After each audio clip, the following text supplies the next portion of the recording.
দয়া করে কথাগুলো একটু মনোযোগ দিয়ে শুনুন, কারণ এই কথাগুলো আপনার জীবন পাল্টে দিতে পারে। প্রতিটি মুহূর্ত মূল্যবান, তাই নিজের ভবিষ্যতের জন্য সঠিক সিদ্ধান্ত নিতে আজই সচেতন হওয়ার চেষ্টা করুন। ভাই বোন, সন্তান কিংবা ছোট ভাই বোন ভালো কিছু করুক, এটা কারা কারা চান? হাত উঁচু করেন তো।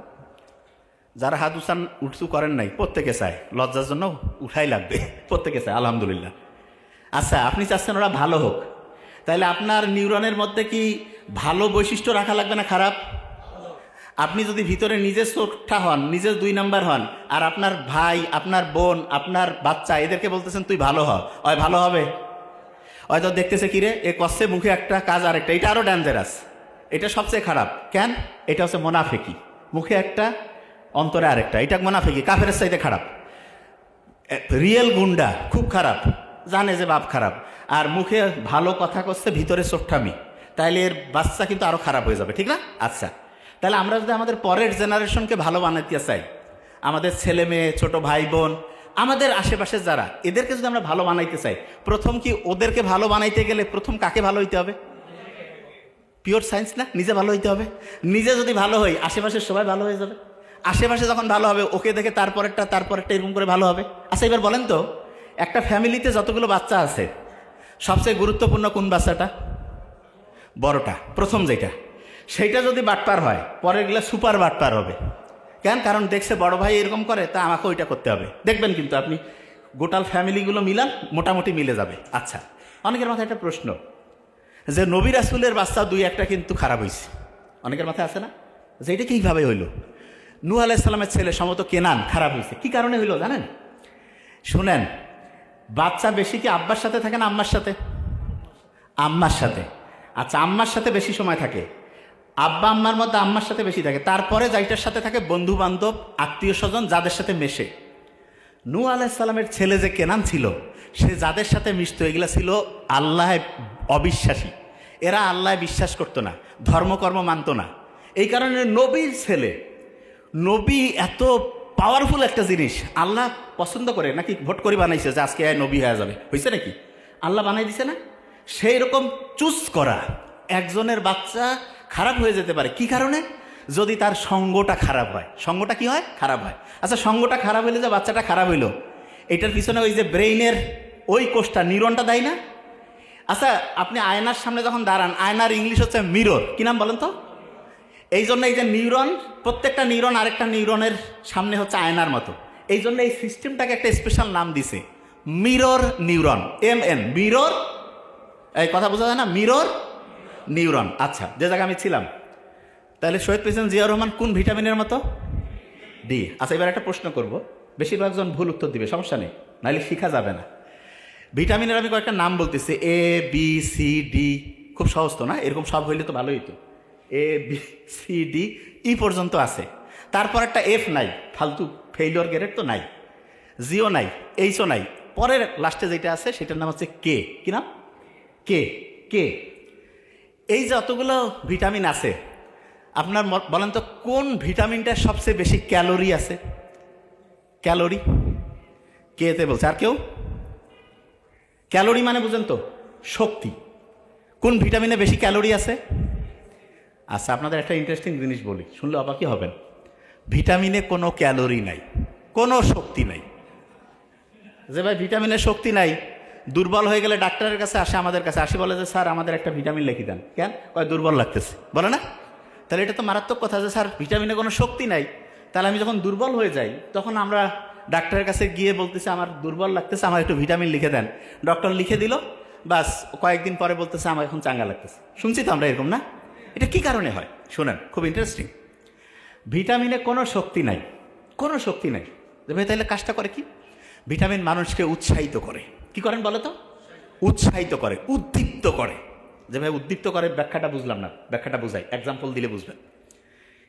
জুলাইয়ের যে বিপ্লব হইল, আমাদের উত্তরবঙ্গের যে বেগম রোকেয়া ইউনিভার্সিটি, সেখানে এক ছেলে আবু সাইদ হাত উঁচু করে দিয়ে পৃথিবী থেকে বিদায় হইল না? এইটা ব্রেইনে হিট করছে না সবার? ওই যে নিউরন দেখার পরে সবাই কাছে আমি ওর মতো হব। এই যে সবাই যখন আমি ওর মতো হব, চোরবারটার সব শেষ, ঠিক না? তাইলে ও তো গুলি খাইলো, শহীদ হইলো, চলে গেল, কিন্তু ওর ওই যে নিউরনের যে কানেকশন সবাই দেখছে।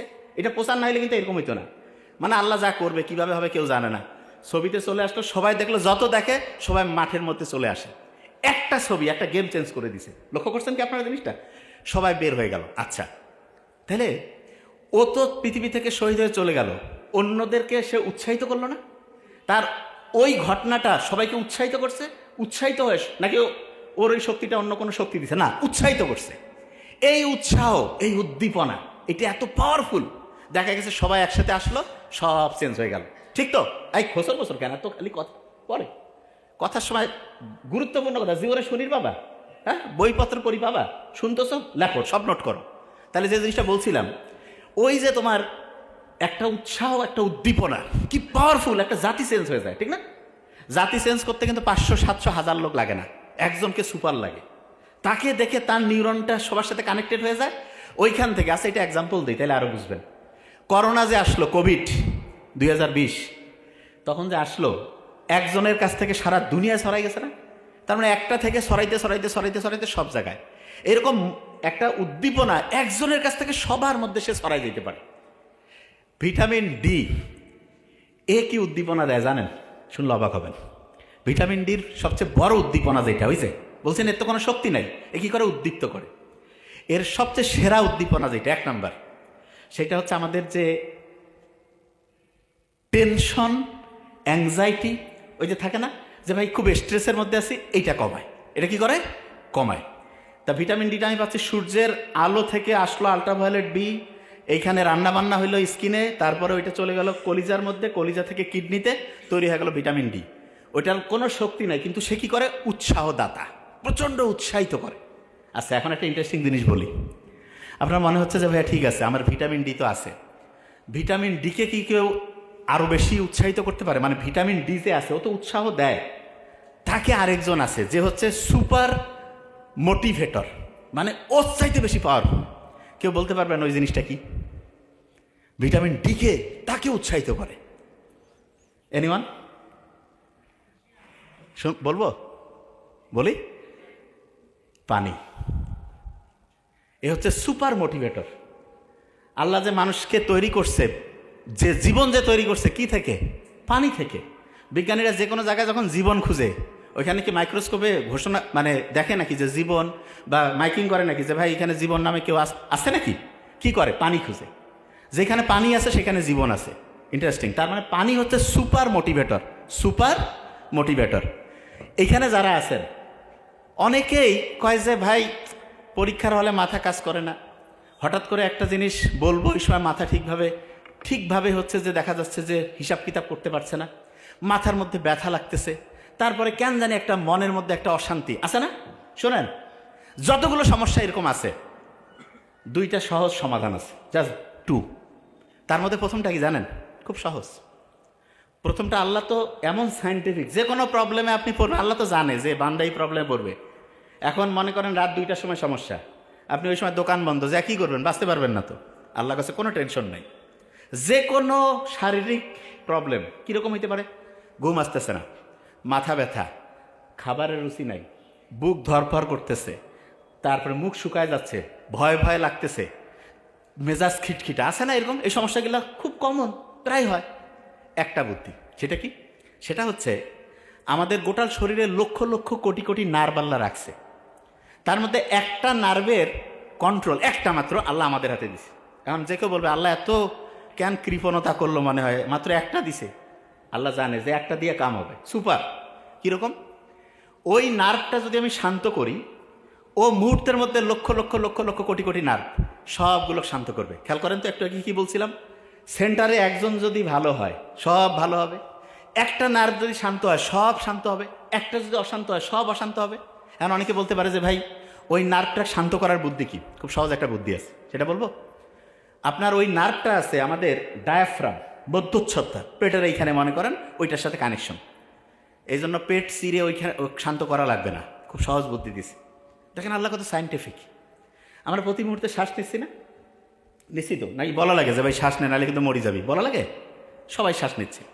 এই শ্বাসের সাথে ওই নার্ভটার কানেকশন দিচ্ছেন। দেখেন কত ইন্টারেস্টিং এবং কত সায়েন্টিফিক। পৃথিবীতে এরকম লোক আছে নাকি যে বাঁচিয়ে আছে কিন্তু শ্বাস নিচ্ছে না? এরকম আছে?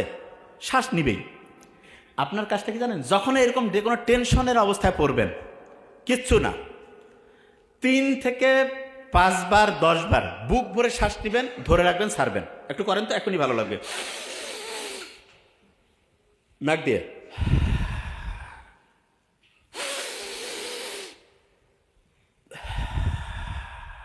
লাভটা কি? ফেরেনিক নার্ভ শান্ত হইল। সে শান্ত হয়ে চুপচাপ বসে থাকবে না, জেন্টলম্যান সে। সাথে সাথে লক্ষ লক্ষ কোটি কোটি নার্ভকে শান্ত করে ফেলবে। এবং নার্ভগুলো যখন শান্ত হইল, বুক ধরপর কমে গেল, মুখের মধ্যে যে ওই যে মুখ শুকায় গেছিল সেটা কমে গেল, ঘুমের সমস্যা কমে গেল, মাথা ব্যথা অনেকটা কমবে। তারপরে অনেকের করছে যে মাথা ব্যথা কমতেছে না, কোনো সমস্যা নেই। কুসুম কুসুম গরম পানি, একটু পাহাড়িয়া স্প্রিং সল্ট লবণ দিয়া একটু খেয়ে ফেলেন, দেখবেন ওইটা যে ব্রেইনের মধ্যে কাজ শুরু করে দিবে। কিছুক্ষণের মধ্যে দেখবেন যে আপনার মাথা ব্যথা অনেকটা ইনশাল্লাহ কমে যাবে। ক্লিয়ার? আচ্ছা, এবার দেখেন খুব ইম্পর্টেন্ট জিনিস। দিনের বেলা যদি আমি রোদে যাই, ওইখান থেকে আসলো আল্ট্রাভায়োলেট বি, রান্না হইল, তারপরে গেল কলিজায় মানে লিভার, তারপরে গেল হচ্ছে কিডনি, যে সে কি হয়ে গেল, ওই যে ভিটামিন ডি যেটা হচ্ছে মোটিভেটর। আচ্ছা, ভিটামিন ডি কে মোটিভেট করতে পারে, উৎসাহিত করতে পারে, কি নাম? পানি। সত্যি করে বলবেন, একদম একটা হিসাব শিখাই দেই, নোট করে রাখেন। 35 কেজি ওজনের জন্য 1 লিটার পানি লাগবে। মানেটা কি? একজনের ওজন যদি 35 কেজি হয়, তাহলে তার সারাদিনে পানি খাওয়া লাগবে কতটুক? 1 লিটার। 70 কেজি হলে কত? 105 কেজি হলে 3 লিটার। এখন এটার সাথে আপনি ক্যালকুলেশন করবেন, তার মানে পানির হিসাবটা বুঝছেন। এর মধ্যে একটু বলে রাখি, ছেলেদের একটু পানি বেশি খাইতে হয়, মেয়েদের তুলনামূলক একটু কম খাইলে হবে। আচ্ছা, এখানে একটা জিনিস বলে রাখি, অনেকের দেখানো যায় না ইউরিনের সমস্যা, বেশ করে মেয়েদের এটা বেশি হয়। খুব সহজ, বেশি করে পানি খাইতে হবে, এটা 1 নম্বর ট্রিটমেন্ট। মেয়েরা কিন্তু তুলনামূলক যেহেতু ওয়াশরুম সব জায়গায় ব্যবহার করতে পারে না, পানি কম খায়, এই জন্য মেয়েদের অনেকগুলো কারণের মধ্যে একটা বড় কারণ পানি কম খাওয়ার কারণে ইউরিনের মধ্যে ইনফেকশন হয়। এবং এই ইনফেকশনটার থেকে বাঁচার জন্য পর্যাপ্ত পরিমাণে পানি খাইতে হবে। আরেকটা জিনিস, আমরা ইসলামে যারা, আমরা যখন প্রস্রাব করি তখন কি আমরা বসে করি না দাঁড়ায়? নর্মালি বসে। এখন অনেকে কথা ভাই কী ব্যাপার, আল্লাহ এটা কেন দিল, দাঁড়িয়ে করলে কি হইতো? দেখেন, বিজ্ঞানীর অবাক হয়েছে। কেউ যদি ক্রমাগত দাঁড়িয়ে প্রস্রাব করে, তখন আমাদের প্রস্রাবের সাথে ক্রমাগত যেটা করতে থাকে, দাঁড়িয়ে দাঁড়িয়ে প্রস্রাব করছে, তখন দেখা যাবে প্রস্রাবের সাথে আস্তে আস্তে প্রোটিন যাবে, যেটাকে মেডিকেলের ভাষায় বলে প্রোটিন ইউরিয়া। তার মানে দাঁড়িয়ে যখন কেউ প্রস্রাব করে ক্রমাগত, তখন আস্তে আস্তে তার প্রস্রাবে প্রোটিন যেতে থাকে, এবং প্রস্রাবে প্রোটিন যাওয়া মানে আস্তে আস্তে তার কিডনির যে ক্যাপাসিটি, সেটা ক্রমাগত দ্রুততার সাথে ধ্বংসের দিকে যাচ্ছে। কিডনি রোগী ভয়ঙ্কর খারাপ, আল্লাহ হেফাজত করুক। ক্যান্সারে মরলে তো একটা একরকম, কিডনি ডায়ালাইসিস, আল্লাহ হেফাজত করুক। কিডনির রোগ থেকে বাঁচার জন্য অনেক তো সিস্টেম আছে, তার মধ্যে একটা গুরুত্বপূর্ণ যে জিনিস, সেটা হলো আপনি দাঁড়িয়ে প্রস্রাব করবেন না। আল্লাহর নিয়ম তো মানলেই দেখেন কত লাভ। আপনার হচ্ছে প্রোটিন যাওয়ার যে প্রক্রিয়া, সেটা আল্লাহর রহমতে ওইটা থেকে মুক্ত থাকবেন, কিডনির কর্মক্ষমতা ঠিক থাকবে। আচ্ছা, আরেকটা জিনিস, দাঁড়ায় পানি খান কারা কারা? খান নাকি? আলহামদুলিল্লাহ, খাই না। দাঁড়িয়ে পানি না খেয়ে যে আমরা বসে পানি খাই, দাঁড়িয়ে পানি খাইলেও দেখা যায় কিডনির উপরে এটা নেগেটিভ একটা ইম্প্যাক্ট ফেলে, তার মানে ওইটা আমাদের শরীরের জন্য ক্ষতিকর। আমি বিজ্ঞান যতগুলো পড়ছি, যা কিছু বুঝি, আমি অবাক হয়েছি। শুধু কি কারণে জানেন? আল্লাহ আমাদের জন্য যেটা ভালো, সেটা আমাদের শরীরের জন্য ভালো দেখে সেইটাকে আল্লাহ করতে উৎসাহিত করছে, আর যেটা আমাদের শরীরের জন্য খারাপ, সেটাকে করতে আল্লাহ নিষেধ করছে। অনেকে বলে ভাই এটা কীরকম, এক্সাম্পল দিই। এবার সত্যিটা বলবেন কিন্তু। আচ্ছা, একটা এলাকায় সবাই 4-5 জন মিলে একসাথে হইলেন, সমালোচনা করতে কেমন লাগে? সত্যি কথা বলুন, খুব মজা লাগে, ঠিক না? সমালোচনা করলে সবাই খুশি, হ্যাঁ কী হয়েছে রে, কত দেখি। আচ্ছা, ইসলাম এই যে গীবত করা, সমালোচনা, এগুলাকে কি উৎসাহিত করছে না নিরুৎসাহিত? তো অনেকের মাথায় যে এটা আল্লাহ কেন করলো, শুনেন। এই ব্রেইনের মধ্যে কোনো কারণে যদি ভূমিকম্প হয়, কি হয় বলেন? ভূমিকম্প। তাহলে এটা কি ব্রেনের জন্য ভালো না খারাপ? খারাপ। এই নর্মালি ঢাকায় ভূমিকম্পের ভয় সব পালাইছে না, আর আপনার ব্রেইনে ভূমিকম্প, ব্রেইন থেকে পালা যার পাবেন, তাই তো নিজে শেষ। ব্রেইনে যদি ভূমিকম্প হয়, তাহলে দেখা যায় যে ব্রেইনের যেই জায়গায় যে যে জিনিস রাখছেন, আচ্ছা আমি সহজ করে বলি, ভূমিকম্প হলে এখানে সব কি এরকম থাকবে না, ওলট পালট হয়ে যাবে? তাই ব্রেইনে আপনি যে যে জিনিস রাখছেন, ভূমিকম্প হইলে কি ওই জায়গায় থাকবে না, ওলট পালট হয়ে ভাঙচুর হয়ে সব ধ্বংস হয়ে যাবে? ধ্বংস হয়ে যাবে না? আচ্ছা, এখন অনেকে যে ভাই ব্রেইনের ভূমিকম্প টের পাবো কি করে, শুনেন, খুব ইম্পর্টেন্ট। ব্রেইনে ভূমিকম্প হয়েছে কিনা এটা বোঝার একটা ইন্টারেস্টিং পয়েন্ট আছে। কি পয়েন্ট? একটা রাসায়নিক উপাদান আছে যার নাম হচ্ছে ডোপামিন। কি নাম? ডোপামিন। খেয়াল থাকবে তো, ডোপামিন। কি নাম? ডোপামিন। ব্রেইনে যদি কোনো কারণে খুব বেশি ডোপামিন বেড়ে যায় তাহলে ব্রেইনে ভূমিকম্প হয়, এবং ব্রেইনে ভূমিকম্প মানেই ব্রেইন ক্ষতিগ্রস্ত হইল, পড়া মনে রাখার ক্যাপাসিটি কমলো, চিন্তা করার দক্ষতা কমলো, ব্রেইনের জন্য খারাপ।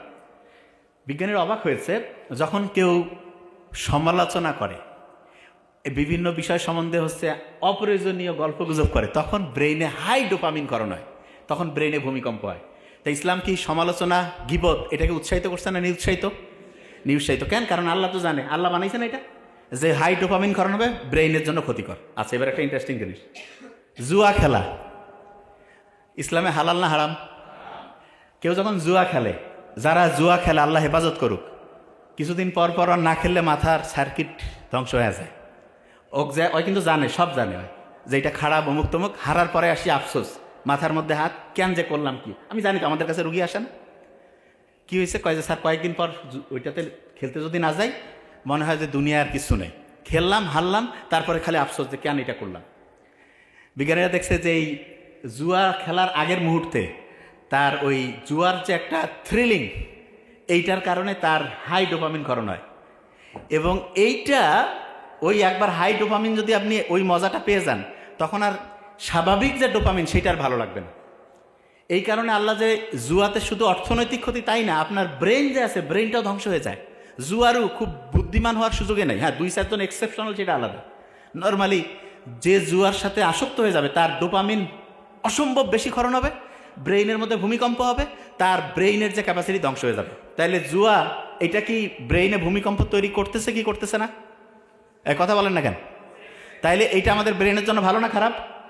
খারাপ। আচ্ছা, এবার দেখেন, আপনারা অনেকেই বলবেন যে এই ইসলামের খুব ইন্টারেস্টিং একটা জিনিস আছে, সেটা কি জানেন? সেটা হলো, আপনি দেখেন অনেকের এই কথাটা আপনি শুনবেন, নিজের ওয়াইফের সাথে যে আমাদের যে সম্পর্ক, এটাকে ইসলাম কি নিষিদ্ধ করছে? কিন্তু ওয়াইফ ছাড়া অন্যদের ক্ষেত্রে কি এটাকে উৎসাহিত করছে? কেন করছে? করেনি।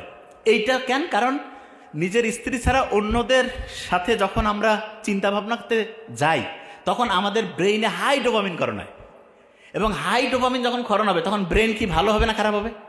খারাপ। তার মানে যেই জিনিসটা ইসলামে আপনাকে নিষিদ্ধ করছে, এইটা এখন সায়েন্স বুঝতেছে যে এইটা আমাদের জন্য ক্ষতিকর দেখে ইসলাম এটাকে নিষিদ্ধ করছে। আচ্ছা, বুঝাইতে পারছি তো এই জিনিসটা? আচ্ছা, যে জায়গায় আমি ছিলাম, ভিটামিন ডি খেলাছে, তাইলে ওইটা উৎসাহদাতা। দিনের মধ্যে যদি আপনি সকাল 10টা, 10:30 থেকে দুপুর 2:30-3টার মধ্যে যদি 20-25 মিনিট, 15 মিনিট হইলেও হবে, যদি আপনি সূর্যের আলোর নিচে থাকেন, দেখা যাবে আপনার শরীরের মধ্যে যে এই যে এখানে যে কোষগুলো আছে না, এই কোষগুলো থেকে একটা জিনিস তৈরি হবে যার নাম হচ্ছে মেলাটোনিন। কি নাম বলেন তো? মেলাটোনিন। রাতের বেলাও ওই জিনিসটা তৈরি হয়, দিনেও হয় সূর্যের আলোর মধ্যে মেলাটোনিন, রাতেও হয়। এই মেলাটোনিনটা কি করে জানেন? অসাধারণ কয়েকটা কাজ করে। কি কাজ? আমরা কই না যে ভাই ডিপ্রেশনে আছি, ডিপ্রেশনে পড়লে ডাক্তারের কাছে গেল, কিছু অ্যান্টি ডিপ্রেশন লিখে দিল, টাকা পয়সা দিয়ে খাইলো, ঘুমাচ্ছে। ওই মেলাটোনিন কি করবে জানেন? Natural anti depressant. তার মানেটা কি? আপনি যেই লোকটা ডিপ্রেশনে আছে তাকে দিনের বেলা সূর্যের আলোতে 20-25 মিনিট ঘুরাইলেন, তার শরীর থেকে মেডিসিন তৈরি হয়ে গেল, মেলাটোনিন। রাতেও সন্ধ্যার পরে, এশার নামাজের পরে সে হচ্ছে যে মোবাইল টোবাইল রেখে লাইট বন্ধ করে থাকলো, মেলাটোনিন তৈরি হইল। এই 2 বেলা তার মেলাটোনিন অ্যান্টি ডিপ্রেসেন্ট ওষুধ, কেমিক্যাল, এইটা শরীরের ফ্যাক্টরি থেকে তৈরি হইল। কোনো টাকা নাই, কোনো সাইড ইফেক্ট নাই, খালি ভালো উপকার। রাতে ঠিকভাবে ঘুম হবে, দিনের বেলা সে টেনশন, ডিপ্রেশন ফ্রি হয়ে গেল। সুবহানাল্লাহ বলবেন না? আচ্ছা, এই যে যেই কোম্পানিগুলো আছে দুনিয়ায়, সবাই যদি এরকম শরীর থেকে ওষুধ বানায় খায়, কোম্পানি চলবে? হ্যাঁ? তাহলে কোম্পানি কি চাবে দেখেন, সিস্টেম বুঝবেন এবার। কোম্পানি চাবে যেভাবে হোক এই লোকগুলো হচ্ছে কোম্পানির ওষুধের এই জায়গায় আনতে হবে, আনলে বিক্রি, বিক্রি হইলে টাকা, টাকা হইলে তো ব্যবসা চলবে, ঠিক না? আচ্ছা, দেখেন কোন জায়গা থেকে শুরু করছে এরা।